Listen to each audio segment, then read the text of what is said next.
Mas a forma como Simone de Beauvoir aborda a questão da opressão feminina é uma forma muito abrangente. Você termina de ler o livro, os livros, né? E você acha que não escapou nada ao seu olhar. Ela fala, ela aborda todos os aspectos. E a gente se depara, assim, com uma realidade nua e crua, não é? Que é a realidade do tanto que a mulher é oprimida. Jesuína, você me falou de uma frase sobre a Simone de Beauvoir, de um senhor aí de Sorocaba, que me chocou. Que frase foi aquela mesmo? Ele escreveu certa vez na sua página da rede social, se referindo a Simone de Beauvoir como aquela baranga fedida lá da França. E eu fiquei também, eu acho que todas as pessoas, né, ainda que você não goste do feminismo, ainda que você não goste dos franceses, enfim, ainda que você não goste de ter uma falsa ideia, uma ideia ruim da pessoa, uma pessoa de nível social elevado, uma pessoa de nível intelectual, com a projeção que ele tem na cidade, não era para usar uma expressão assim. Mas isso Jesuína, desculpe interromper. Não. Será que ele leu O Segundo Sexo? Eu duvido muito, porque é impossível ter lido O Segundo Sexo e ter se referido a Simone desse jeito, porque realmente, ao terminar o livro, você diz, eu não podia morrer sem ler um livro desse, de jeito nenhum. A leitura dele Ele é completo. É muito acadêmica? Em algumas partes, como é escrito por uma filósofa, diferente dos outros livros que eu conheço, ela era filósofa, existencialista, então, em alguns momentos, você esbarra com um texto assim que você tem que reler, você tem que pensar melhor. Não é? Não, eu não diria que não é um texto popular, mas ele também não é um texto incompreensível para quem tem um nível assim médio, né, de escolaridade. Agora, tem em alguns pontos do livro, a leitura fica realmente muito acessível, muito acessível. Quando ela fala sobre, tem um dos capítulos em que ela fala da mulher como dona de casa, e ela fala sobre o que significa a opressão da dona de casa, né? E como foi que isso foi colocado na cabeça dessa mulher, como se fosse realmente uma ideologia que ela tem que abraçar para ser aceita como pessoa. Então é fascinante mesmo, você não perde nenhum capítulo. O início, ela começa falando sobre a história da opressão, né? E ela narra situações em que a mulher é colocada como um ser oprimido mesmo, em todas as épocas, em todas as sociedades, no mundo inteiro, a mulher é vítima da opressão. Entendi. Agora, eu suponho que seja um livro assim que, como educadora, é um dos livros que todas as pessoas, principalmente os homens, deveriam ler, não é isso? Sim, eu penso que o feminismo em si, né, como um projeto de vida, como um movimento, ele teria que ser estudado tanto por homens como por mulheres, porque fica muito unilateral, só a mulher conhecer o feminismo a fundo, conhecer as necessidades da mulher e conhecer a sociedade de opressão, a sociedade hierárquica em que a gente vive. Já existe até um movimento de uma minoria de homens que se preocupa com isso, se preocupa com o chamado machismo tóxico, que é justamente o macho que oprime, né? O macho que oprime.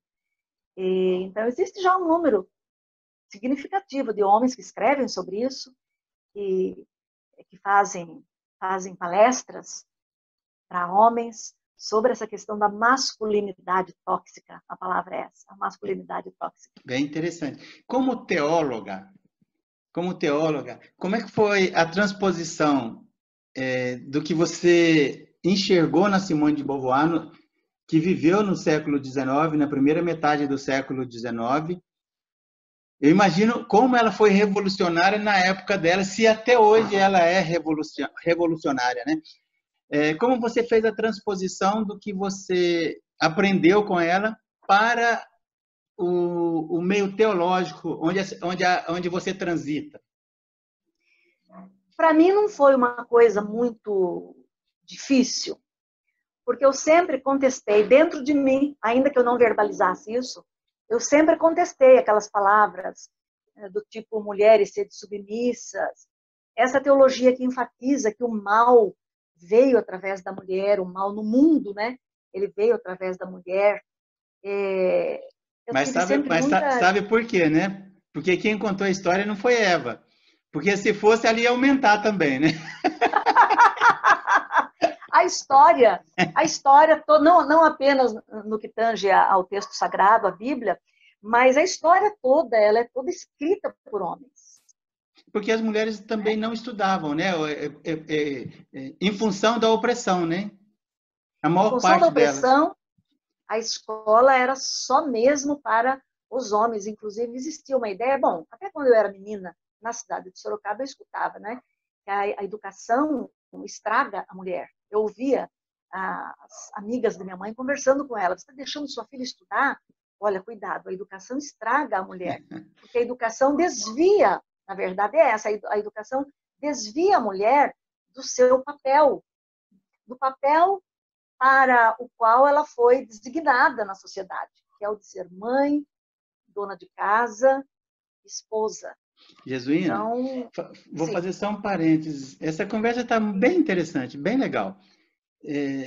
Só um parênteses. Essa conversa, em relação a uma forma como... eu até fico assustado de ouvir que hoje ainda tem esse tipo de coisa, em relação à mulher. Mas Sócrates, eu estou revendo lá a Apologia de Sócrates, a vida de Sócrates, o julgamento dele, contado pelo Platão. E a acusação, ele morreu porque ele foi acusado de estragar a forma de pensar dos jovens, porque ele dava a liberdade de buscar novos conhecimentos e poderiam surgir novos deuses em relação àqueles que eram cultuados. Um cara lá dedurou Sócrates e ele foi condenado à morte. Então eu fico assim imaginando, a história se repete em situações diferentes, e quem estuda acaba percebendo e começa a contestar. Mas o que me chama a atenção, ou por desconhecimento meu, mas eu nunca vi você com esse discurso feminista. E eu te conheci na faculdade teológica, dentro de uma instituição religiosa, eu nunca ouvi. Eu sempre tive um discurso assim meio libertário, mas muito moderado. Sempre sempre fui preletora de mulheres, né? Então eu sempre gostei de levar alguma coisa. Eu sempre enfatizava a questão da opressão. Quando eu gosto muito de muitas personagens, e eu gosto de Abigail, quando ela contesta o marido, quando ela passa por cima da autoridade do marido naquela época e vai de encontro a Davi e salva a vida do rei, salva a vida dos súditos e dos seus empregados e tudo mais. Ela foi fabulosa e foi extremamente revolucionária. Eu gosto da Vasti, que não se prostrou diante do rei, seu esposo, que queria que ela fosse um objeto decorativo, né? Para ele, ela não se expôs. Eu gosto de Ana, que na espiritualidade ela fugiu da opressão.